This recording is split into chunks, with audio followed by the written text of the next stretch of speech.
জুলাই অগাস্টের বৈষম্যবিরোধী ছাত্র আন্দোলনের আমাদের বরিশাল জেলায় এ পর্যন্ত ৩০ জন শহীদের আমরা তালিকা পেয়েছি এবং এই তালিকাগুলো আমরা কম্পাইল করে আমরা মন্ত্রণালয়ে প্রেরণ করেছি স্বাস্থ্য মন্ত্রণালয়ে।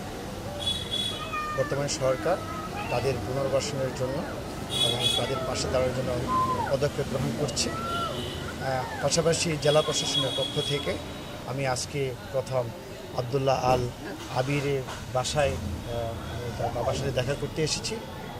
তাকে সান্ত্বনা প্লাস আমাদের জেলা প্রশাসনের পক্ষ থেকে সামান্য আর্থিক সহায়তা এবং সে আবির মিরপুর বাংলা কলেজে পড়াশোনা করতে এবং ঢাকায় শহীদ হয়েছে। তার বাড়ি বাবুগঞ্জ উপজেলায় এবং তার বাবার শহরে থাকে। এই বাড়িতে আপনারা দেখতে পাচ্ছেন একটা জরাজীর্ণ বাড়ি। তো জেলা প্রশাসনের পক্ষ থেকে আমরা ক্ষুদ্র পরিসরে আমরা কিছু সাহায্য করেছি। তো ভবিষ্যতে সরকারি নির্দেশনায় আমরা তাদেরকে পুনর্বাসনের জন্য যেভাবে নির্দেশনা আসবে আমরা সেভাবে তার পাশে আমরা দাঁড়াবো এবং আল্লাহ যেন তাকে সেই ছেলের সুখ বয়ে বেরোনোর ক্ষমতা আল্লাহ তাআলা দান করে, সেই আল্লাহর কাছে আমি সে প্রার্থনা করছি এবং তারা যেন আবার এই সুখটাকে কাটিয়ে উঠে আবার জীবনে চলতে পারে সেই জন্য আল্লাহর কাছে প্রার্থনা করছি।